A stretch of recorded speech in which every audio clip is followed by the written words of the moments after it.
Do you recommend videos with or without the demo dogs? So honestly, I like videos with dogs. I've tested this out a bunch of times. If you guys seen my ad, I'm always starting with my dog, Thor, and just quickly introducing him because he has a higher chance of having someone stop scrolling than it's just me. So I've already tested out. If you have a dog on the video ad or in the very beginning or in the hook or anything like that typically tends to get people's attention because we do live in a world where where a lot of people are moving fast. The attention span of people is very, very low. So you got to do something or say something or have something on the ad in the first 3 seconds that would want to get them to stop. So should we start working on making content 100%. or Yep. making?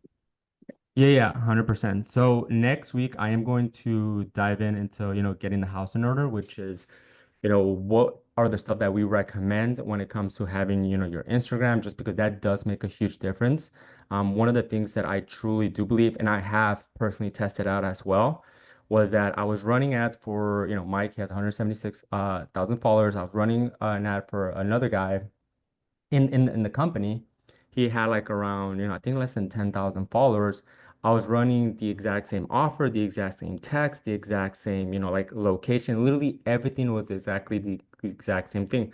The only difference was that, Mike had 176,000 followers, while the other person had less than 10,000. So when I ran those ads, the cost per lead for Mike was much, much cheaper. And that's one of the things where I truly believe it, which is because of that credibility that someone sees, no matter what kind of ad you're running, people are going to visit your page. They're going to want to see who exactly, who you are, what do you do? And if you have an Instagram account where, for example, you haven't posted anything, all 2025 and maybe just want to post on 2024 and you don't really have a good bio and there's just a lot of confusion, the chances of them just, clicking off are pretty high. Now, if you have a clear message, if you have, a lot of videos, you're educating people, it's people are more likely to, continue just watching your content. Next thing you know, they're like, 12, 15, videos in, and then they're going to want to hit that follow button. Now, they may not be ready to buy from you right there, but now they're consuming your content to the point where, hey, you know what? I have this extra cash. I want to, I need dog training. Who are they gonna go for? They're gonna go with the person who they constantly been seeing almost every day and seeing their content and then becomes fans.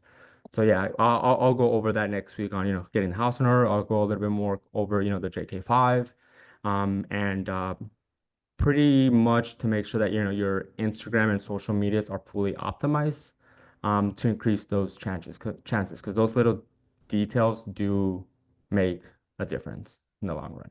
An idea too for local leads is you could take a walk with, a dog or two around town and stop and take a picture with the dog in front of some business and then go to the next business, take another picture in front of that.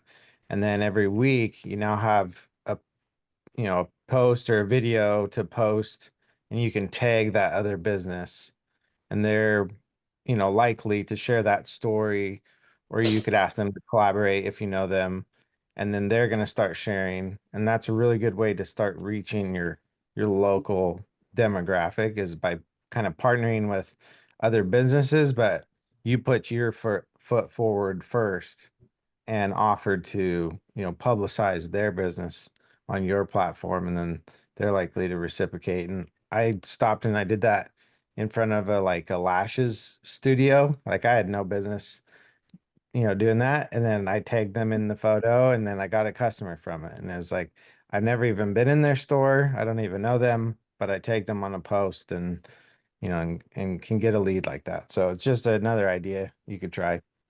I love Well, that. yeah, Thanks. getting local in your community. I mean, I'm down at the daycares, grooming facilities, veterinarians, drop off flyers, and do exchanges and kickbacks. I mean, getting known in the community is it's important. I mean, social media is, but anybody that refers, if I'm down at Tractor Supply or Hollywood Feeds and I get a referral from them, I tell them that I'll give them like a $50 gift card back to Tractor Supply.